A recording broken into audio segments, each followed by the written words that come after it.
Baada ya kujifunza jinsi akili iliyojificha inavyofanya kazi kimya kimya bila sisi kujitambua, sasa tunafika kwenye swali muhimu sana. Tunawezaje kuitumia nguvu hiyo kubadili maisha yetu ya kila siku?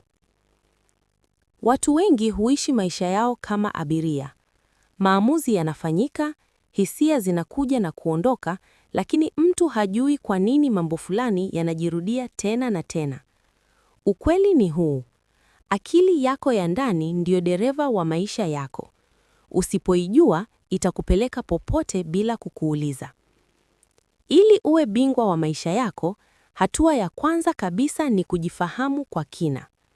Kujitambua sio kujua jina lako au kazi yako pekee, bali ni kuelewa kwa nini unakasirika kirahisi, kwa nini unaogopa kuanza kitu kipya, na kwa nini unajikuta unarudia makosa yale yale.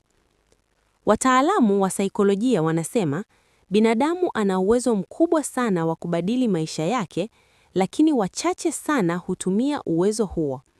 Sababu ni moja: hawajifunzi kuisikiliza akili yao ya ndani. Siri hapa ni rahisi: usipigane na akili yako iliyojificha, ifanye rafiki yako.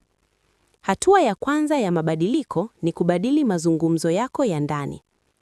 Kila siku unazungumza na wewe mwenyewe, hata kama husemi kwa sauti. Akili yako ya ndani husikiliza kila neno. Ukijirudia mara kwa mara kuwa huwezi, kuwa huna bahati, au kuwa wengine wameumbwa kushinda kuliko wewe, akili yako itachukulia hayo kama ukweli. Ndipo unapojikuta fursa zinapita, ujasiri unapotea, na maisha yanaonekana magumu bila sababu ya wazi. Lakini unapoanza kujipa maneno chanya kama vile ninaweza, najifunza na nitafanikiwa, unaanza kuiprogram upya akili yako ya ndani. Hatua ya pili ni kutumia nguvu ya taswira au picha ya mawazoni.